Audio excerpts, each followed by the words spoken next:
السلام علیکم ورحمۃ اللہ وبرکاتہ نحمدہ ونصلی علی رسولہ الکریم اما بعد۔ کلاس نمبر 20 ٹاپک آج کا ہمارا ہے غزوہ احد پارٹ 2۔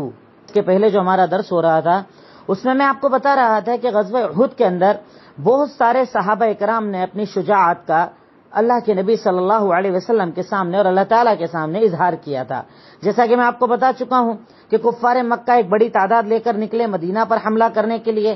صحابہ کرام نے ادھر تیاریاں کی، 1000 نکلے تھے پر 700 بچے، 700 مسلمان، مقابلے کے اندر 3000 کی تعداد تھی۔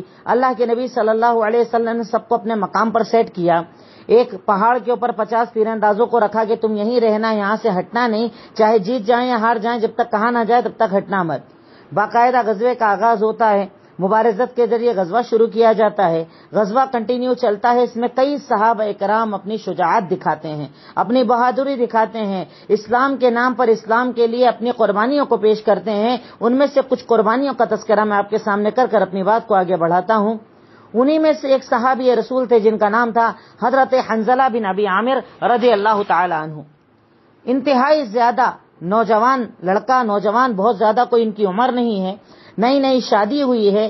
اللہ رب العالمین کے لیے اللہ کے راستے میں قتال کرنا اور جہاد کرنے کا بڑا شوق ہے۔ رات کو اللہ کے نبی صلی اللہ علیہ وسلم کی طرف سے اعلان ہوتا ہے کہ اللہ کی طرف نکلیے، اللہ کے دین کے لیے نکلیے، دین کی حفاظت کے لیے نکلیے، اللہ تعالیٰ کے راستے میں غزوہ کرنے کے لیے نکلیے۔ حنظلہ بن ابی عامر رضی اللہ تعالی عنہ اپنی بیوی کے ساتھ تھے، یعنی ناپاکی کی حالت میں تھے، غسل کا بھی انتظار نہ کیا اور اللہ کے نبی کے حکم پر غزوے کے لیے آ گئے۔ باقاعدہ غزوہ کیا، آگے بڑھتے چلے گئے اپنے آپ کو۔ اب سوچئے ذرا سے ان لوگوں کے دماغ کے اندر ہوتا کیا تھا۔ نئی شادی ہے، ابھی زندگی کے نہ جانے کتنے سپنے ہوں گے، نہ جانے زندگی گزارنے کی کتنی خواہشات ہوں گی، پر وہ ساری خواہشات سیکنڈری ہو جاتی تھی دین کے سامنے، اللہ تعالیٰ کے سامنے، اس کے دین کو آگے بڑھانے کے سامنے۔ وہ کسی چیز کی فکر نہیں کرتے تھے اور آگے بڑھ گئے، اس راستے کے اندر آ گئے، قتال کیا، قتال کرتے کرتے شہید ہو گئے۔ اللہ کے نبی صلی اللہ علیہ وسلم نے غزوے کے بعد تلاش کرنے کا حکم دیا کہ پتہ کرو حنظلہ کہاں ہیں، پتہ کرو حنظلہ کہاں ہیں۔ حنظلہ کو تلاش کیا گیا۔ حنظلہ بن ابی عامر رضی اللہ تعالیٰ عنہ کو جب ڈھونڈ کر لایا گیا تو دیکھتے ہیں کہ ان کے جسم میں اتھر سے پانی ٹپک رہا ہے جیسے ابھی کسی نے غسل دیا ہو۔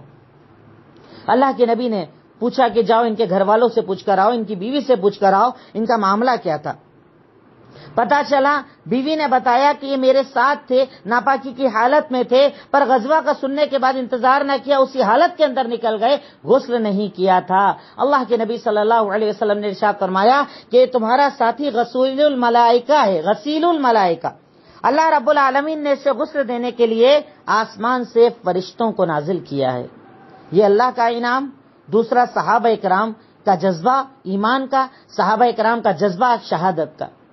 دوسرے صحابی عبداللہ بن جہش رضی اللہ تعالی عنہ اور سعد بن ابی وقاص رضی اللہ تعالی عنہ۔ عبداللہ بن جہش اور سعد بن ابی وقاص غزوے کے پہلے دونوں ملتے ہیں۔ عبداللہ کہتے ہیں میں ایک دعا مانگوں گا، تم آمین کہنا، تم دعا مانگو گے میں آمین کہوں گا۔ کہا چلیے ٹھیک ہے، سائیڈ میں جاتے ہیں۔ کہا چلیے اپن دعا کریں گے۔ کہا کیا دعا کرنا ہے؟ کہا پہلے تم دعا کرو، تو ساتھ دعا کرتے ہیں کہ اللہ تعالیٰ کل مقابلہ ہونے والا ہے، کفار کا سب سے طاقتور آدمی میرے مقابلے کے اندر آئے، وہ مجھے پٹکے میں اسے پٹکوں، ہم دونوں غزوہ کرے اس حالت کے اندر کہ میں اس پر طاقت پالوں، میں اسے تیرے دین کے لیے ختم کر دوں۔ اللہ رب العالمین میری تجھ سے یہ دعا ہے۔ عبداللہ بن جہش نے کہا آمین۔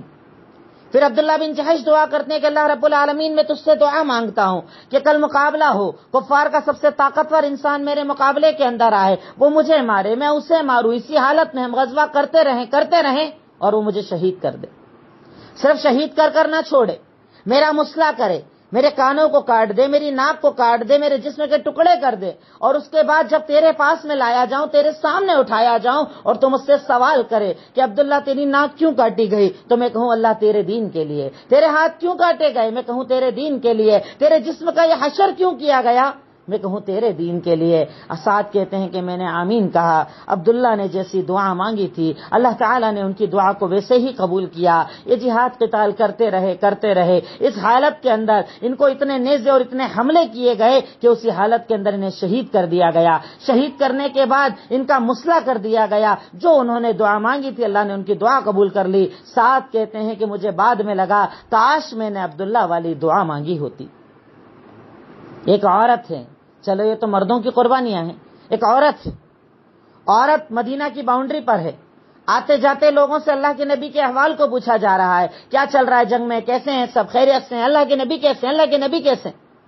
کہا گیا تیرے شوہر کو شہید کر دیا گیا۔ کہا انا للہ و انا الیہ راجعون۔ اللہ کے نبی کیسے ہیں؟ کہا وہ ٹھیک ہے۔ کہا تیرے باپ کو شہید کر دیا گیا۔ کہا انا للہ و انا الیہ راجعون۔ اللہ کے نبی کیسے ہیں؟ کہا وہ ٹھیک ہے۔ پھر بیٹے کی خبر، پھر بھائی کی خبر۔ ایک عورت کے 4 رشتے ایک ساتھ شہید کر دیے گئے ایک ہی غزوے کے اندر، اور وہ سب پر کہہ رہی ہے انا للہ و انا الیہ راجعون۔ پوچھا اللہ کے نبی کیسے ہیں؟ کہا وہ تو خیریت سے ہیں۔ کہا کل مصیبت بعدک جلل، اگر آپ بہتر ہیں، آپ خیریت سے ہیں تو ہر مصیبت آپ کے سامنے چھوٹی ہے۔ یہ صحابہ اکرام کی آپ سے محبت تھی، یہ صحابہ اکرام کی آپ سے انسیت تھی کہ اپنے باپ، اپنے بھائی، اپنے شوہر، اپنے بچوں سے زیادہ وہ اللہ کے نبی صلی اللہ علیہ وسلم سے محبت کیا کرتے تھے۔ ایسے 1-2 واقعات نہیں، اس غزوے کے اندر ایسے ڈھیروں واقعات ہیں جن کے اندر تذکرہ ملتا ہے کہ صحابہ کرام اپنی جانوں سے زیادہ اللہ کے نبی سے محبت کرتے تھے۔ اب جیسا میں نے آپ کو بتایا کہ خالد بن ولید کو گھڑ سواروں کا ذمہ دار بنایا گیا تھا۔ اب یہ گھڑ سواروں کے ذمہ دار ہیں، اپنی ذمہ داری پوری کرنے کے لیے انہوں نے 3 بار کوشش کی پیچھے سے مسلمانوں پر حملہ کرنے کے لیے، پر اللہ کے نبی کا پورا ایک سسٹم بنا ہوا تھا۔ آپ نے پہلے سے ہی 50 صحابہ کرام کو بٹھا دیا تھا پہاڑ کے اوپر کہ پیچھے سے حملہ ہو تو تیر مار کر ختم کر دینا ان لوگوں کو۔ خالد 3 بار آئے، 3 بار کوشش کی اور تینوں بار ناکام ہو گئے۔ پر اب ہوتا یہ ہے کہ مسلمان بڑی زوردار طریقے سے غزوہ کر رہے تھے، کفار کے پیر اکھڑ گئے، ان کے 10 جھنڈے اٹھانے والوں کو مار دیا گیا۔ وہ بھاگنا شروع کر دیتے ہیں، پلٹنا شروع کر دیتے ہیں، جانا شروع کر دیتے ہیں۔ اب مسلمانوں کو یہ لگتا ہے کہ شاید ہم جیت گئے۔ جو پہاڑی پر 50 صحابہ کرام بیٹھے تھے ان میں ذرا اختلاف ہو جاتا ہے کہ اللہ کے نبی نے غزوے تک کا کہا تھا، اب تو غزوہ ختم ہو گیا نا۔ عبداللہ بن جبیر جو ان کے امیر ہیں وہ کہتے ہیں نہیں ایسا نہیں ہے، ہمیں ایسا نہیں کہا تھا، ہمیں رکنا ہے، ہم نہیں جائیں گے۔ کہا نہیں ہم تو جائیں گے۔ کہا مت جاؤ، اللہ کے نبی نے منع کیا ہے، نافرمانی ہو جائے گی، مت جاؤ۔ کہا نہیں ہم تو جائیں گے، مسئلہ ختم ہو گیا۔ عبداللہ زبیر سمجھاتے رہے، لوگ نہ مانے، سب کے سب اتر گئے۔ صرف کچھ لوگ، بعض نے 2 یا 3 لوگوں کا تذکرہ کیا ہے کہ عبداللہ بن جبیر کے ساتھ باقی رہے، باقی سب چلے گئے، سب اتر گئے، مال غنیمت کو دیکھنے لگے، جیت کا جشن منانے لگے۔ اب خالد ابن ولید جو کنٹینیو تیاری میں تھے کہ بس موقع ملے اور میں پیچھے سے حملہ کر دوں، خالد ابن ولید نے اس موقع کو غنیمت جانا، پیچھے سے اتنی زوردار طریقے سے حملہ کرا کہ وہ اترتے ہوئے سیدھے مسلمانوں پر حملہ آور ہو گئے، پیچھے کی طرف سے مسلمانوں پر حملہ کر دیا۔ اور خالد کو جب حملہ کرتے ہوئے آگے والوں نے دیکھا جو بھاگ رہے تھے تو ان لوگوں نے بھی مل کر دوبارہ حملہ شروع کر دیا۔ زبردست رن شروع ہوا۔ وہ جیت جو بظاہر جیت نظر آ رہی تھی اللہ کے نبی کے حکم کو نہ ماننے کی وجہ سے ہار میں تبدیل ہونے لگی۔ اللہ تعالیٰ نے سورہ آل عمران آیت نمبر 152 کے اندر اس کا تذکرہ کیا ہے اور بتایا ہے کہ کیسے اللہ رب العالمین نے اس جیت کو ہار کے اندر بدلنے لگا۔ اللہ رب العالمین کی طرف سے ناراضگی نازل ہو گئی، اللہ تعالیٰ نے اس کا ذکر اس سورت کے اندر آیت نمبر 152 کے اندر کیا۔ اب مسلمانوں کے پیر اکھڑنے لگے، مسلمان بھاگنا شروع کر دیتے ہیں، اللہ کے نبی صلی اللہ علیہ وسلم آگے بڑھ کر قتال کرتے ہیں۔ آپ کے ساتھ کچھ صحابہ کرام ہیں جو آپ کی جان کی حفاظت کے لیے آپ کے ساتھ کھڑے ہیں، پر آپ پر زوردار حملہ کیا جاتا ہے۔ یہی وہ غزوہ تھا کہ جس کے اندر اللہ کے نبی کو بڑی تکلیف پہنچی تھی۔ آپ کے چہرے انور پر آپ کا جو خول ہوتا ہے، ٹوپی ہوتی ہے، وہ دھس گئی، آپ کے گالے مبارک سے خون بہنے لگا، آپ کے دانت آگے کے شہید ہو گئے، آپ کے پیروں میں چوٹ آ گئی، آپ ایک گڑھے کے اندر گر گئے۔ یہ سب نتیجہ تھا مسلمانوں کا آپ کی ایک بات نہ ماننے کا نتیجہ۔ اب آپ یہاں پر ذرا سا رک کر غور کریں، صحابہ کرام جان دینے والے، قربانیاں دینے والے، آپ کی ہر بات ماننے والے، آپ کے لیے ساری قربانیاں دینے والے، ایک بات کو نہ مانا اور اللہ ناراض ہو گیا۔ ہم دن رات سنتوں کا مذاق اڑائیں، اللہ کا کیا عذاب آئے گا ہمارے اوپر، ہم تصور نہیں کرتے، ہم اللہ تعالیٰ کی ناراضگی کو یاد نہیں کرتے، صرف ایک، اور جبکہ وہ بھی ان کی اپنی ایک سوچ کا نتیجہ تھی، جان بوجھ کر نافرمانی نہیں کی تھی۔ ان کو ایسا لگا کہ آپ نے بولا تھا غزوہ تک، غزوہ ختم ہو گیا، بات ختم ہو گئی، ایک سوچ کا فرق تھا۔ پر اللہ کے نبی کی صرف بات تھی ہٹنا نہیں مطلب ہٹنا نہیں. ہم لوگ کیا کرتے ہیں؟ ہماری زندگی میں کتنی سنتوں پر عمل ہوتا ہے، ہمیں سوچنا چاہیے. اب بہر کے خبر یہ مشہور ہو جاتی ہے کہ اللہ کے نبی صلی اللہ علیہ وسلم کو شہید کر دیا گیا. اب پہلے تو مسلمانوں پر زبردست حملہ، پیر اکھڑ رہے ہیں، اور اب اس میں یہ خبر دی جائے کہ اللہ کے نبی بھی نہ رہے، یعنی جو تمہارا سپہ سالار، تمہارا ذمہ دار، تمہارا امیر، جس کے لیے تم قربانیاں دے رہے ہو، وہی نہ رہا تمہارے درمیان. صحابہ کرام اور زیادہ کمزور ہونے لگے، پیر اکھڑنے لگے، طاقتیں ٹوٹنے لگی، قوتیں ٹوٹنے لگی کہ اب کیا کیا جائے، اب کیا ہوگا، معاملہ کیا ہوگا. صحابہ کرام کو کچھ سمجھ میں نہیں آ رہا تھا. کئی صحابہ کرام کی تلواریں ان کے ہاتھ سے چھوٹ گئی. اسی دور کے اندر دو صحابہ کرام نے مسلمانوں کو جمع کرنے کا کام کیا، مسلمانوں میں دوبارہ شجاعت ڈالنے کا کام کیا. ایک کا نام تھا انس بن نضر رضی اللہ تعالی عنہ. یہ آتے ہیں اور اعلان کرتے ہیں، انس ابن نضر، وما محمد الا رسول. قرآن کی ایک آیت پڑھتے ہیں، سورہ آل عمران ہی کی آیت ہے. آیت پڑھتے ہیں کہ اللہ کے نبی ایک رسول ہیں، اگر وہ دنیا سے رخصت ہو گئے، اگر اللہ تعالیٰ کے راستے کے اندر شہید ہو گئے تو کیا تم دین چھوڑ دو گے؟ ارے انہوں نے تو دین بتا دیا نا، حق بتا دیا نا، تو کیا چھوڑ دو گے دین؟ اللہ کے نبی نے جس چیز کے اوپر قربانی دی ہے، موتو علی ما مات علیہ محمد الرسول اللہ، کہ اللہ کے نبی صلی اللہ علیہ وسلم نے جس چیز کے لیے قربانی دے دی، جس دین کے لیے قربانی دے دی، جس دین کے لیے شہادت دے دی، اب موقع یہ ہے کہ تم بھی اس پر مر جاؤ، تم بھی اس پر شہید ہو جاؤ. یہ جملہ بولنا تھا. اور انس ابن نضر دشمنوں کی صفوں میں گھس جاتے ہیں، مارتے چلے جاتے ہیں، ختم کرتے چلے جاتے ہیں. چاروں طرف سے انس ابن نضر پر اتنے حملے ہوتے ہیں کہ جب ان کو شہیدوں کے اندر تلاش کیا جاتا ہے تو انس ابن نضر کے اندر، ان کے جسم کے اوپر 80 سے زیادہ زخم لگے ہوئے تھے. کہیں نیزہ، کہیں تیر، کہیں بھالا، کہیں تلوار، اتنے زخم لگے تھے کہ ان کے چہرے کو پہچاننا مشکل تھا. ان کی بہن نے انگلی پر لگے ہوئے ایک نشان سے ان کو پہچانا اور بتایا کہ انس ابن نضر ہیں. دوسرے صحابی رسول ثابت بن دحدہ یہ بھی کھڑے ہوتے ہیں اور کہتے ہیں، لوگوں سنو، اگر محمد الرسول اللہ شہید ہو گئے تو اللہ تو ہے نا، اللہ تو زندہ ہے نا، اللہ تو قیوم ہے نا، اللہ تو ہمیشہ باقی رہے گا نا. تو چلیے، جس پر اللہ کے نبی نے، جس دین کے لیے اللہ کے نبی نے اپنے آپ کو شہید کر دیا، ہمیں بھی آگے بڑھ کر اس دین کی سرفرازی کے لیے کام کرنا ہے، اس دین کے لیے محنت کرنا ہے. وہ بھی آگے بڑھے اور آگے جا کر شہید ہو گئے. ان دونوں کے اس ولولے نے، ان دونوں کی اس طاقت نے مسلمانوں کے اندر دوبارہ قوت پیدا کر دی. اللہ کے نبی کے ارد گرد کئی صحابہ اکرام جمع تھے، اسپیشلی ان کے اندر طلحہ اور سعد. یہ دو صحابہ اکرام، اللہ کے نبی کو ان لوگوں نے بالکل نہیں چھوڑا، چاروں طرف سے اکیلے ہو گئے. ان کے ساتھ کچھ انصاری صحابہ اکرام بھی تھے. جب بھی حملہ ہوتا وہ آگے بڑھتے اور ایک ایک کر کے 7 انصاری صحابہ کو شہید کر دیا گیا. یہ طلحہ بن عبید اللہ آپ کی طرف سے تیر مارتے ہیں، تیر شکار کرتے ہیں، تیر کے ذریعے لوگوں پر حملے کرتے ہیں، آپ صلی اللہ علیہ وسلم سے لوگوں کو دور کرتے ہیں. اور یہ طلحہ ہیں کہ اس وقت غزوہ احد کے اندر انہوں نے ایسا کردار دکھایا کہ حضرت اللہ کے نبی نے ان طلحہ بن عبید اللہ کے بارے میں ایک روایت کے اندر ارشاد فرما دیا کہ من احب ان ينظر الى شہید یمشی علی ظہر الارض فلینظر الى طلحہ بن عبید اللہ، کہ اگر تم میں سے کوئی انسان چلتے پھرتے شہید کو دیکھنا چاہتا ہے، شہید تو وہ ہوتا ہے جو مار دیا جائے، آپ نے کہا اگر چلتا پھرتا زندہ شہید کسی کو دیکھنا ہے تو وہ طلحہ بن عبید اللہ کو دیکھ لے، کیونکہ اس نے دین کے لیے اتنی قربانی دی. اور طلحہ کہتے ہیں کہ میں نے اس دن اللہ کے نبی کی حفاظت میں اتنے تیر چلائے کہ میرا ہاتھ شل ہو گیا. یعنی ان کا ہاتھ جو ہے کام کرنا اس نے بند کر دیا، ان کا ایک ہاتھ اٹھتا نہیں تھا. اتنا اللہ کے نبی کی طرف سے انہوں نے دفاع کیا. اب یہ دفاع کرتے رہے. اسی دور کے اندر ابو بکر، عمر، علی رضی اللہ تعالی عنہم اجمعین سب جمع ہو جاتے ہیں، آپ کے پاس آ جاتے ہیں، آپ کی حفاظت کرتے ہیں. جب اللہ کے نبی کی اس حالت کو دیکھتے ہیں تو آپ کو دشمنوں کی صفوں سے نکال کر دھیرے سے اپنی صفوں کی طرف لے جانے کی کوشش کرتے ہیں. معرکے کو دوبارہ سیٹ کرنے کی کوشش کی جاتی ہے. دھیرے دھیرے اللہ کے نبی کو چاروں طرف سے گھیر کر احد پہاڑ کے قریب جو مسلمانوں کا معسکر تھا، جہاں مسلمانوں کا لشکر ٹھہرا ہوا تھا، اس طرف لے جانے کی کوشش کی جاتی ہے. اسی درمیان کئی کفار مکہ آپ کو دیکھتے ہیں اور آپ پر حملے شروع کر دیتے ہیں. ایک آپ کا دشمن، اسلام کا دشمن، جس کا نام تھا ابی بن کعب، جو آپ کو مکہ کے اندر بہت تکلیفیں دیا کرتا تھا، کنٹینیو آپ کو پریشان کیا کرتا تھا. ایک مرتبہ اللہ کے نبی صلی اللہ علیہ وسلم نے کہا تھا کہ اے ابی تجھے تو میں ہی ماروں گا. یہ آیا, اللہ کے نبی کو دیکھا تو زور سے چلا کر بولتا ہے لا نجوت ان نجا محمد, اگر محمد بچ گیا تو میں نہیں بچوں گا, یعنی اب تو چھوڑوں گا ہی نہیں, محمد پر حملہ کروں گا, ان کو چھوڑوں گا نہیں. بھاگتا ہوا آیا حملہ کرنے کے لیے. صحابہ کرام روکنے لگے تو اللہ کے نبی صلی اللہ علیہ وسلم نے کہا اسے آنے دو, کوئی پرابلم نہیں, آنے دو.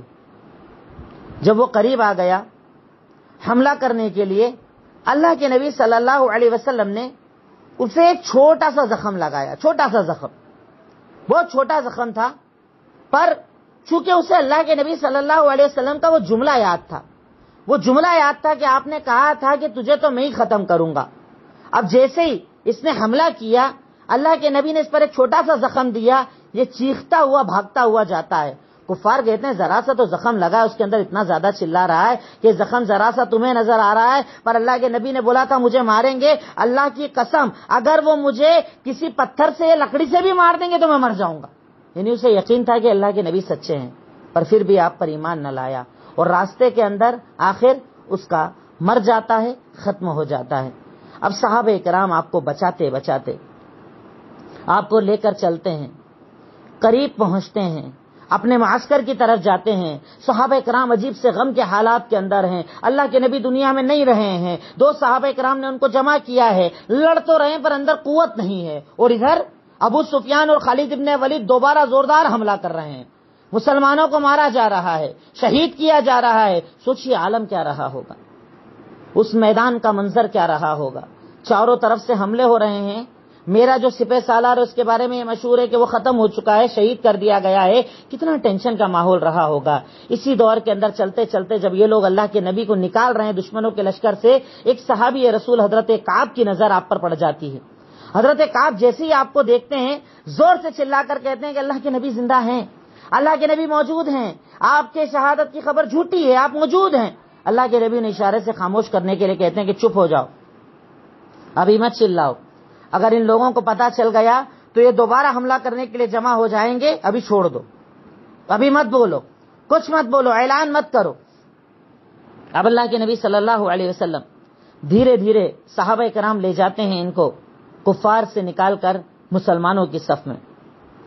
اب صف میں جب آ جاتے ہیں, کفار مکہ کو جب یہ یقین ہو جاتا ہے کہ اللہ کے نبی اب نہیں رہے, اب مسلمانوں کی کیا طاقت بچی ہے, غزوے کو یہ لوگ چھوڑ دیتے ہیں. اسی حال کے اندر غزوہ رک جاتا ہے. کفار مکہ اپنی طرف آگے بڑھنے لگتے ہیں ہلکا ہلکا. صحابہ کرام اپنی جگہ پر موجود ہیں. امہات المومنین اور صحابیات مدینہ سے نکل کر آتی ہیں. حضرت عائشہ, ام سلیم, حضرت فاطمہ, ان کے علاوہ اور بھی صحابیات امہات المومنین کا نام ہے, پر میں کچھ کا ذکر کر رہا ہوں. حضرت عائشہ, ام سلیم اور حضرت فاطمہ رضی اللہ تعالی عنہ آتی ہیں. جو زخمی تھے انہیں پانی پلایا جاتا ہے, ان کی پٹی اور دیکھ بھال کی جاتی ہے. یہ خواتین اسلام اس غزوے کے اندر اپنا سپورٹ دینے آتی ہیں. ادھر فاطمہ اپنے ابا کو ڈھونڈتی ہیں, ابا کہاں ہیں, ابا کہاں ہیں, ابا کی شہادت کی خبر چل رہی ہے. حضرت علی نے کہا بے فکر رہو, وہ موجود ہیں, ان کو کچھ نہیں ہوا ہے. یہ قریب آتی ہیں, ابا کا چہرہ مبارک دیکھتی ہیں, خون بہ رہا ہے, گال سے خون بہ رہا ہے, دانتوں سے خون بہ رہا ہے, پیر میں چوٹ لگ گئی ہے. جب آپ کو دیکھتی ہیں آنکھوں سے آنسو جاری ہو جاتے ہیں. حضرت علی ابن ابی طالب پانی لے کر آتے ہیں, یہ اپنے والد محترم کے چہرے کو دھلاتی ہیں, اللہ کے نبی کے چہرے کو دھلا کر خون کو صاف کرتی ہیں. اور اللہ کے نبی کہہ رہے ہیں کہ یہ قوم کیسے کامیاب ہوگی جو اپنے نبی کو مار رہی ہے, اپنے نبی کا خون بہا رہی ہے. یہ قوم کیسے کامیاب ہوگی, کیا ہوگا اس قوم کا. اس کے بعد بھی ان کی ہدایت کی دعا مانگ رہے ہیں, ان کی ہدایت کی دعا کر رہے ہیں. ادھر کفار مکہ کو یقین کہ اب اللہ کے نبی جب ختم ہو گئے بات ختم, ہمارا مسئلہ ہی حل ہو گیا. ادھر مومنین پریشان کہ اللہ کے نبی اگر دنیا میں نہیں رہے تو اب ہم کیا کریں گے, ہمارا ذمہ دار کون ہوگا. ادھر یہ معاملہ, ادھر وہ معاملہ. ابو سفیان ایک اونچے ٹیلے پر کھڑا ہوتا ہے, کیونکہ اس وقت تک یہ مسلمان نہیں ہوئے تھے, کفار مکہ کے ذمہ دار تھے. ایک ٹیلے پر کھڑے ہو کر اعلان کرتے ہیں, زور سے چلاتے ہیں, حل فیکم محمد. جواب نہیں آتا ہے, کیا محمد ہیں, جواب نہیں آتا ہے. اللہ کے نبی نے بولا کوئی جواب مت دینا اس کا. حل فیکم ابن ابی قحافہ, ابو بکر صدیق ہیں؟ پھر خاموش رہے, کوئی جواب نہیں دیا. کہا حل فیکم عمر ابن خطاب, کیا عمر ابن خطاب ہیں؟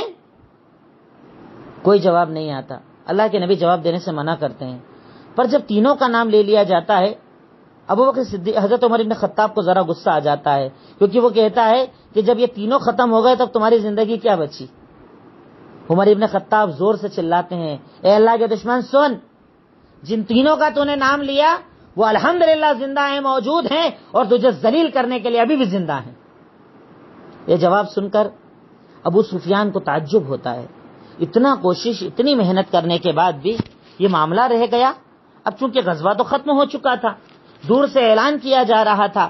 اب ادھر سے ایک اعلان ہوتا ہے, لنا عزا ولا عزا لکم, کیونکہ اسے یہ لگ رہا تھا, ابو سفیان کو یہ لگ رہا تھا کہ ہم نے مسلمانوں کو بڑی تکلیف پہنچا دی, بڑی تکلیف پہنچا دی. تو وہ ایک اعلان کرتا ہے کہ سنو, لنا عزا ولا عزا لکم, یہ سب جو ہم کو طاقت ملی ہے نا, قوت ملی ہے نا, یہ سب اس وجہ سے کہ ہمارے پاس عزا ہے, یعنی ہمارا ایک بت ہمارے پاس عزا ہے, اور تمہارے پاس عزا نہیں ہے. ہمارے پاس تو عزا ہے, وہ ہماری حفاظت کرتا ہے, تمہارے پاس کون ہے؟ اللہ کے نبی کہتے اسے جواب دو کہ لنا اللہ مولانا ولا مولا لکم, اللہ ہمارا مولا ہے اور تمہارا کوئی مولا نہیں ہے. ہمارا تو اللہ مولا ہے, تمہارا کوئی مولا نہیں, تمہارا کوئی ساتھی نہیں ہے. اس کے بعد ابو سفیان ایک جملہ کہتے ہوئے اس غزوے کا خاتمہ کرتا ہے کہ حرب سجال, کہ اب جنگ برابر جاری رہے گی, جنگ برابر جاری رہے گی, اور معاملہ برابری کا ہو گیا. تم نے بدر میں ہمیں پریشان کیا, ہمارے لوگ شہید ہوئے, ہم نے احد میں تمہارے لوگوں کو مار دیا, اب معاملہ ایک برابر ہو گیا. پھر عمر ابن خطاب چلا کر بولتے ہیں معاملہ برابر نہیں ہوا, تمہارے مرنے والے جہنم میں گئے اور ہمارے شہید ہونے والے جنت میں گئے, معاملہ برابر نہیں ہے, معاملے میں بہت فرق ہے. یہ بول کر وہ وہاں سے جانا شروع کرتے ہیں. ابو سفیان کا لشکر جانا شروع کرتا ہے.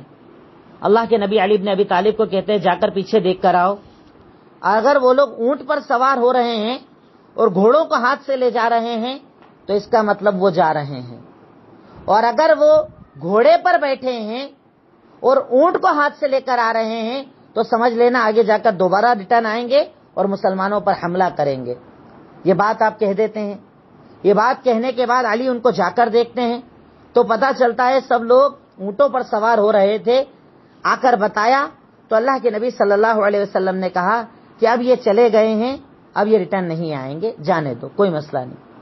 اس کے بعد اللہ کے نبی صلی اللہ علیہ وسلم مجروحین, جن لوگوں کو زخم لگے تھے, جن لوگوں کو شہید کیا گیا تھا, انہیں تلاش کرنا شروع کرتے ہیں. تلاش کیا جاتا ہے, نکالا جاتا ہے, ڈھونڈا جاتا ہے. کئی لوگ شہید ملتے ہیں. سعد ابن ربی کو جب ڈھونڈا گیا تو ان پر 70 زخم لگے ہوئے تھے. زید ابن ثابت کو کہا کہ جاؤ جا کر ڈھونڈو. انہیں سعد ابن ربی رضی اللہ تعالیٰ عنہ, جن کا واقعہ میں پہلے بھی ذکر کر چکا ہوں, انصاری صحابی تھے, وہ ملے. ان کو دیکھا تو ان کے جسم اتھر پر 70 زخم لگے ہوئے تھے پر ابھی جان باقی تھی. زید نے پوچھا کیف تجد, کیسا لگ رہا ہے تجھے؟ تکلیف میں ہے, پریشانی میں ہے, کیسا لگ رہا ہے تجھے؟ کہا اللہ کی قسم اجد ریح الجنہ, مجھے جنت کی خوشبو آ رہی ہے, میں جنت کی خوشبو کو محسوس کر رہا ہوں, مجھے جنت کی خوشبو آ رہی ہے. شہداء کو جمع کیا گیا, زخمیوں کو جمع کیا گیا. جیسے ہی اللہ کے نبی صلی اللہ علیہ وسلم کے سامنے ان کے چاچا حضرت حمزہ رضی اللہ تعالیٰ عنہ کو لایا جاتا ہے, اس حال کے اندر کہ ناک کاٹ لی تھی ہند نے. ہند بن عتبہ, جس کا میں نے پہلے ذکر کیا اور میں غالباً بتانے میں کنفیوز ہو گیا تھا, وہ ابو لہب کی نہیں ابو سفیان کی بیوی تھی. ہند بن عتبہ ابو سفیان کی بیوی تھی, اور وہ شخص جس کو اللہ کے نبی نے زخم دیا تھا اور وہ مر گیا تھا, ابی بن خلف اس کا نام تھا. اب جیسے ہی آپ کے چچا آپ کے سامنے لائے گئے, آپ نے چچا کو دیکھا, جسم کے ٹکڑے ٹکڑے ہو رکھے ہیں, پیٹ پھاڑ کر کلیجہ نکال دیا گیا ہے. آپ برداشت نہ کر پائے, آنکھوں سے آنسو جاری ہو گئے. یہ تھی مظلومانہ شہادت, یہ تھی ظلم والی شہادت کہ حبشی نے پہلے تو مار دیا، ہند نے مسلح کر لیا اور جسم کے الگ الگ حصوں کو کاٹ ڈالا۔ اللہ کے نبی کو رونا آ گیا۔ حضرت حمزہ کی بہن انہیں دیکھنا آنا چاہتی ہیں، کہا میں دیکھنا چاہتی ہوں۔ کہا تم نہیں دیکھ پاؤ گی، رہنے دو۔ نہیں میں دیکھنا چاہتی ہوں اپنے بھائی کو۔ کہا تم نہیں دیکھ پاؤ گی۔ کہا میں دیکھنا چاہتی ہوں۔ انہوں نے جب حضرت حمزہ کو دیکھا اس حال کے اندر، کہا اللہ تعالیٰ تجھے صبر دے اور ہم اللہ تعالیٰ سے تیرے بہتر بدلے کی تمنا کرتے ہیں۔ یہ بول کر خاموش ہو گئی۔ مصعب بن عمیر رضی اللہ تعالیٰ عنہ، وہ صحابی رسول کہ غزوے کے اندر کپڑے کافی حد تک پھٹ چکے ہیں، جن کے پیسے والے ہونے کا یہ عالم تھا کہ مکہ میں جب تک تھے ان کا یہ عالم تھا ایک بار جو کپڑا پہنتے دوبارہ استعمال نہ کرتے، عطر ایک بار جو لگاتے دوبارہ گلی سے گزر جاتے تو لوگوں کو پتا چل جاتا کہ یہاں سے مصعب بن عمیر گزرے ہیں۔ ان کے شہادت کے وقت کا عالم یہ تھا، صرف اتنی بڑی چادر تھی کہ سر ڈھانکتے تو پیر کھل جاتا، پیر ڈھانکتے تو سر کھل جاتا۔ اس غربت کے عالم میں شہادت کو قبول کیا گیا۔ اللہ کے نبی شہیدوں کو جمع کرتے ہیں، کہتے ہیں انہیں غسل نہیں دیا جائے گا، شہید کو غسل نہیں دیا جاتا، یہ جیسے ہیں ویسے ہی ان کو دفن کیا جائے گا۔ ایک ایک قبر کے اندر کہیں 3 کہیں 2 لوگوں کو ایک ساتھ دفن کیا گیا، اور ان سب کو احد کے میدان کے اندر ہی دفن کیا گیا، سب کو ایک ساتھ دفن کیا اللہ کے نبی نے۔ اور اس کے بعد ارشاد فرمایا کہ انہیں غسل اس لیے نہیں دینا ہے کہ جب کل روز قیامت اللہ رب العالمین ان کو اٹھائے گا تو ان کے زخموں سے خون بہ رہا ہوگا، خون کا کلر تو خون کا ہوگا پر خوشبو مشک کی ہوگی۔ یہ شہیدوں کا انجام ہوتا ہے، یہ شہیدوں کا صلہ ہوتا ہے جو اللہ رب العالمین انہیں دیتا ہے۔ قبریں کھودی گئی، ہر قبر کے اندر 2 یا 3 صحابہ کرام کو رکھا گیا۔ 2 اور 3 کو جب دفن کیا جاتا تو زیادہ قرآن جس کو یاد ہوتا پہلے اسے قبر میں اتارا جاتا، بعد میں دوسرے کو اتارا جاتا۔ اس غزوے کے اندر 70 مسلمانوں کو شہید کیا گیا تھا اور 37 کفار مارے گئے تھے۔ 70 مسلمان شہید کیے گئے اور 37 کفار مکہ کے لوگ مارے گئے۔ اللہ کے نبی صلی اللہ علیہ وسلم نے اس موقع پر اللہ کی تعریف کی کہ اللہ تعالیٰ تیرا ہر حال میں شکر ہے، جو بھی معاملہ ہوا اس پر تیرا شکر ہے۔ شوال سنیچر کے دن رات تک یہ پورا معرکہ ختم ہو گیا تھا۔ شوال سن 3 ہجری، اس ذریعے سے یہ معرکہ ختم ہوتا ہے۔ اب ایک بحث لوگوں نے یہ کی کہ یہ معرکہ جیت تھا یا مسلمانوں کی ہار تھا، اسے جیت مانیں گے یا ہار مانیں گے، کیونکہ معاملہ تو بیچ میں ہی ختم ہو گیا تھا نا، نہ ادھر جیت ہوئی نہ ادھر جیت ہوئی۔ تو بعض نے کہا کہ اس جنگ کا نتیجہ نہیں نکلا، پر اکثر لوگوں کا یہ کہنا تھا کہ اس جنگ کا بھی نتیجہ یہ نکلا کہ مسلمانوں کی فتح ہوئی، کیونکہ 700 لوگ 3000 کے مقابلے میں ٹکے ہوئے تھے اور آخر ان کو پلٹ کر جانا پڑا تھا، اس لیے اسے ہار نہیں جیت کہا جائے گا۔ پر اس غزوے کا نتیجہ کیا نکلا، یعنی نتیجے کیا ہوئے وہ آپ لکھ لیں۔ سب سے پہلا نتیجہ، ہمیشہ جیت ضروری نہیں ہوتی، کبھی کبھی ہارنا بھی ضروری ہوتا ہے تاکہ ہمارے اندر تکبر نہ آئے۔ کہ غزوہ احد کا نتیجہ کیا نکلا؟ سب سے پہلا نتیجہ، ہمیشہ جیت ضروری نہیں ہے، کبھی کبھی ہارنا بھی چاہیے تاکہ انسان میں تکبر نہ آئے۔ وہی ہو سکتا تھا کہ اگر کنٹینیو فتح ملے گی تو صحابہ کرام کے دل میں کوئی بات آ جاتی، اس لیے اللہ رب العالمین نے ایک نتیجہ یہ دلایا کہ تم ایسا مت سمجھنا کہ ہمیشہ جیت ہوگی، اگر ذرہ برابر بھی تم احتیاط نہیں کرو گے تو ہار بھی سکتے ہو۔ دوسرا نتیجہ یا فائدہ بھی کہہ لیں، نتیجہ کہہ لیں، جو بھی چیز آپ اسے کہہ لیں، منافق مومنوں سے الگ ہو گئے تھے، کیونکہ آپ نے دیکھا عبداللہ بن ابی جو ابھی تک چھپا ہوا تھا، چھپ جاتا تھا، اب وہ اس غزوے کے اندر بالکل ظاہر ہو کر سامنے آ گیا تھا، کیونکہ اپنے 300 لوگوں کو لے کر چلا گیا تھا، تو مسلمان اور منافق الگ الگ صفوں کے اندر بٹ گئے تھے۔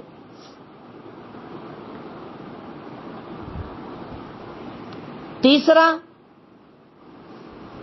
مدد کا لیٹ آنا تاکہ مسلمان اپنے آپ پر بھی بھروسہ کر سکیں، یعنی ایسا نہیں ہو کہ ہمیشہ یہ سوچے اللہ آسمان سے مدد بھیجے گا، خود اپنے آپ پر بھروسہ نہ کریں. مدد اللہ تعالیٰ نے لیٹ بھیجی، پہلے جیت پھر ہار پھر اللہ کی مدد آئی، اس لیے تاکہ مسلمانوں کے اندر یہ خوش فہمی بھی نہ آ جائے کہ ہم بس اللہ کی مدد کے بھروسے بیٹھے رہیں.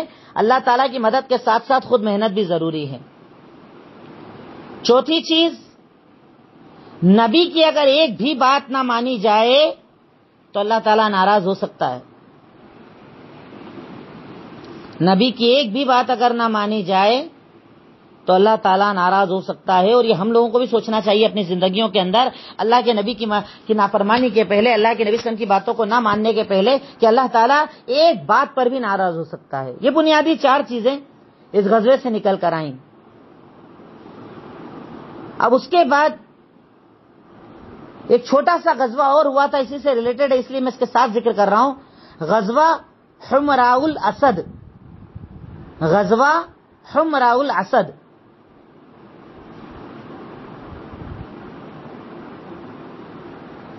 غزوہ حمراء الاسد. اللہ کے نبی صلی اللہ علیہ وسلم کو یہ خبر ملتی ہے کہ کفار مکہ ابھی گئے نہیں ہیں. روحا نام کی ایک جگہ پر ابھی بھی وہ رکے ہوئے ہیں، یعنی ابھی وہ یہاں سے نکلے نہیں ہیں، ابھی رکے ہوئے ہیں. تو ابھی کیا کرنا ہے ہم کو؟ ان کی طرف غزوہ کرنے چلنا ہے، کیونکہ پلٹ کر اگر حملہ کر دیں گے نا تو مسلمانوں پر بڑی مشکل ہو جائے گی.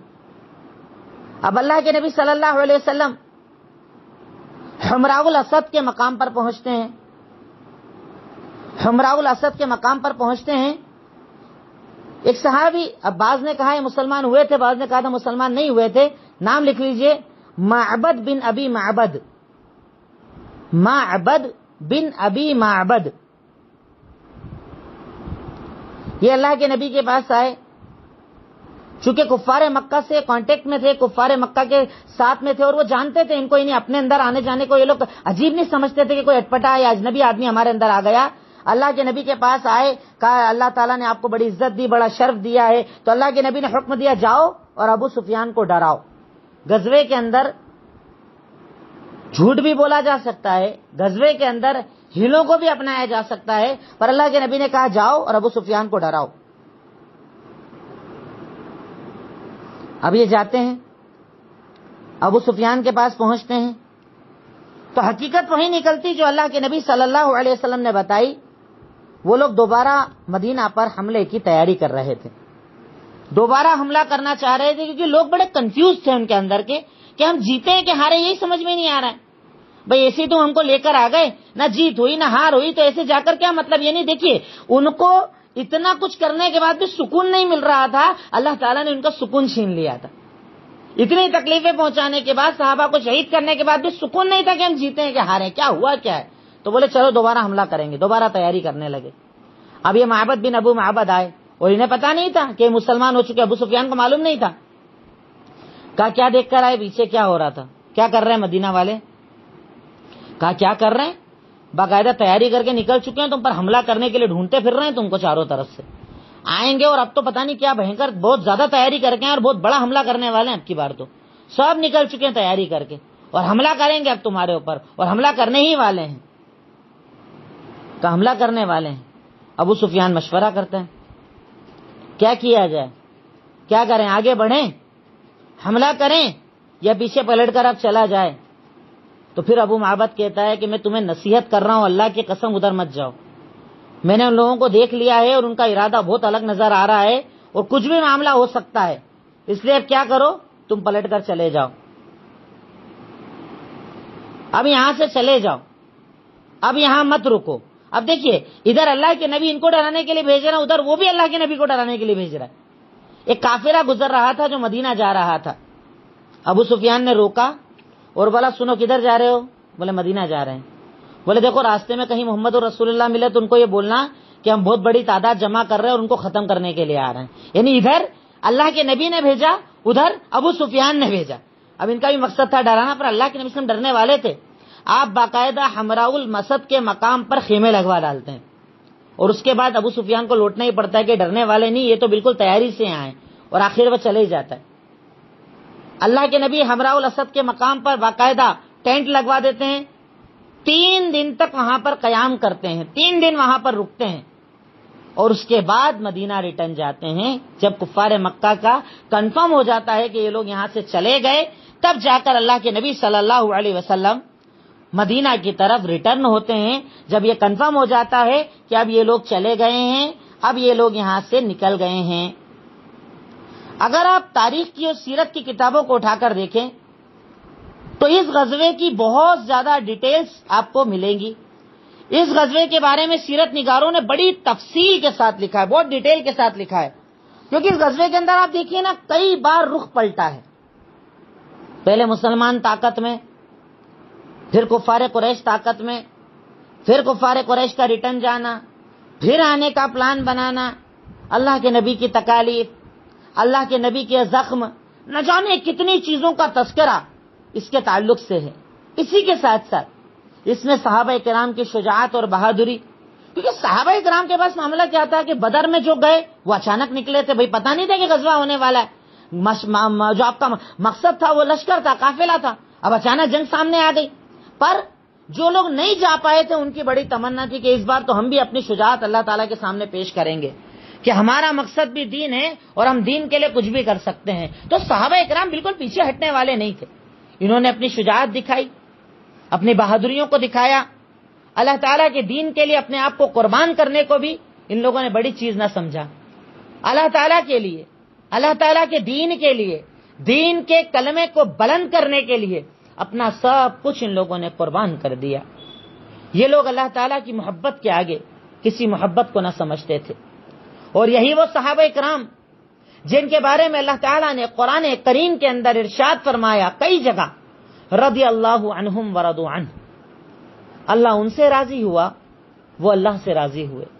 کبھی آپ اس جملے پر غور کیجئے گا.